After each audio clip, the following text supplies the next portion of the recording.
নমস্কার বন্ধুরা, স্বাগত জানাই 123 স্টোরি টাইমে। আজকের গল্প এক ফালি ঘর, কলমে পল্লবী সেনগুপ্ত। গল্পটি ভালো লাগলে চ্যানেলটিকে সাবস্ক্রাইব করে আমার পাশে থাকবেন, আর পাশের বেল আইকনটি ক্লিক করে অল সিলেক্ট করে নেবেন, যাতে প্রতিটি ভিডিওর নোটিফিকেশান সবার আগে পৌঁছে যায় আপনার কাছে। তাহলে চলুন গল্পটি শুরু করা যাক। প্রতিদিন অফিস থেকে ফিরে যে ঘরে ঢুকে আয়েশ করে সঞ্জয়, আজ সে ঘরটা থাকলেও আরামটা হচ্ছে না। চারদিক অগোছালো, জামা কাপড়ের স্তূপ পড়ে আছে, আনাচে কানাচে ধুলো রয়েছে ছড়িয়ে ছিটিয়ে। বিগত 25 বছরে কোনো দিন হয়নি তো এমন। আসলে প্রতিমা যে বড় পরিপাটি রাখত সব কিছু, তাই বোধ হয় ইট কাঠের চার দেওয়ালটা কখন যেন অজান্তেই ঘর হয়ে উঠেছিল। খাবার টেবিলে বসে খেতে গিয়েও হোঁচট খেল সঞ্জয়। চিরকাল প্রতিমা রুটি সাজিয়ে দিত থালার ওপর, আজ ক্যাসারোল থেকে বের করতে হলো নিজেকেই। রান্নার মাসির রান্না করে যাওয়া খাবার চিবোচ্ছে ও আনমনে। খাবার আছে, কিন্তু স্বাদ নেই। এমন কেন হচ্ছে? প্রতিমার করা রান্না তো বড় তৃপ্তি হতো খেয়ে। ও কি এক্সট্রা দিত, যত্ন আর ভালোবাসা।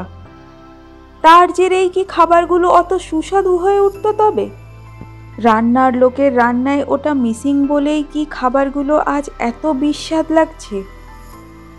বিছানায় শুতে এসেও ধাক্কা লাগলো।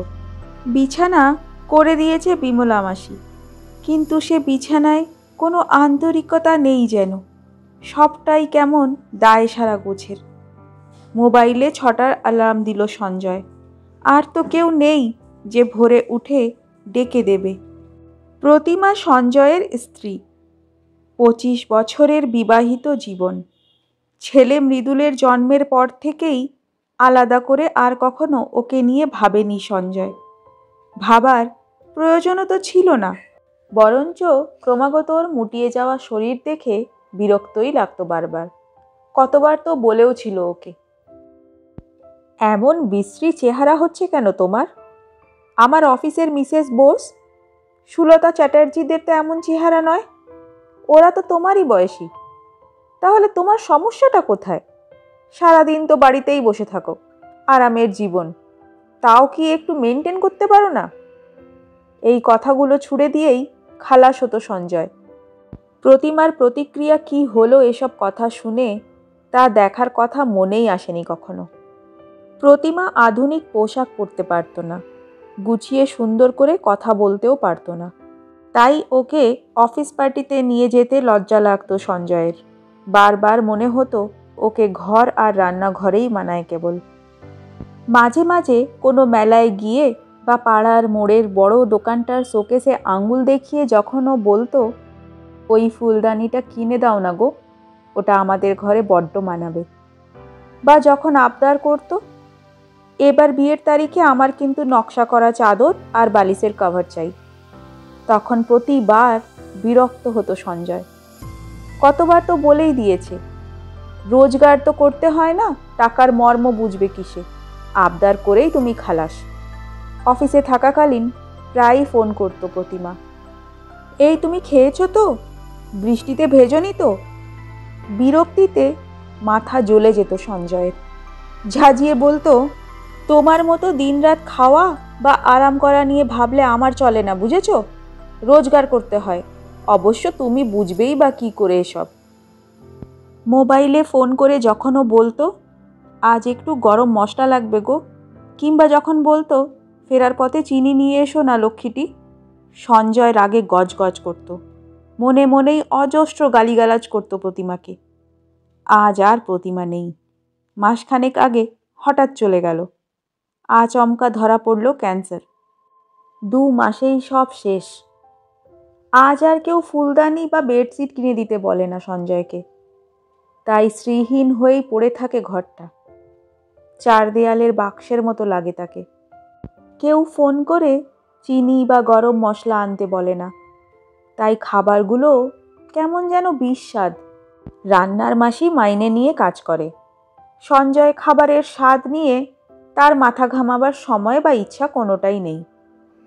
বৃষ্টিতে ভিজলেও আর কেউ ফোন করে না সঞ্জয়কে। খাওয়া না হলেও কেউ বলে না, খেয়ে নাও না গো। অর্থ উপার্জনের ভারী দম্ভ ছিল সঞ্জয়ের। উপার্জন তো সে আজও করে। তাহলে এমন ছন্নছাড়া হয়ে গেল কেন জীবনটা? সব কি তাহলে বেঁধে রাখত সেই মানুষটাই? চোখ দিয়ে জল পড়ছে সঞ্জয়ের, বালিশ ভিজে যাচ্ছে। কেন সময় থাকতে একটু যত্ন করলো না মানুষটাকে? আসলে চার দেওয়ালের এই বাড়িকে ঘর তো সেই করে তুলেছিল মমতা আর ভালোবাসায়। রোজ নামচার দিন গুজরানকেও তো আরামের জীবন সেই করে তুলেছিল অক্লান্ত পরিশ্রমে। আমাকে ক্ষমা করো প্রতিমা। তুমি না থাকলে যে জীবনটা এত বিস্বাদ হয়ে যাবে বুঝিনি। বুঝতেই পারিনি যে তুমি নীরবে আমার প্রত্যেকটা দিনকে সুন্দর আর আরামের করে তোলো। বুঝতে পারিনি শুধু তোমার এত বছরের ভালোবাসায় এই ইট কাঠের বাড়িটা কখন যেন শান্তির একফালি ঘর হয়ে উঠেছে। ছেলেটাকে বোঝাতে হবে, বলতে হবে যে আসলে মেয়েরাই চার দেওয়ালের বাড়িটাকে ঘর করে তোলে নিজেদের যত্নে ভালোবাসায়। তাই তাদেরও যত্নই প্রাপ্য, অবহেলা নয়। সময় থাকতে সেটা বুঝতে হবে, নইলে যে দেরি হয়ে যায়, বড্ড দেরি।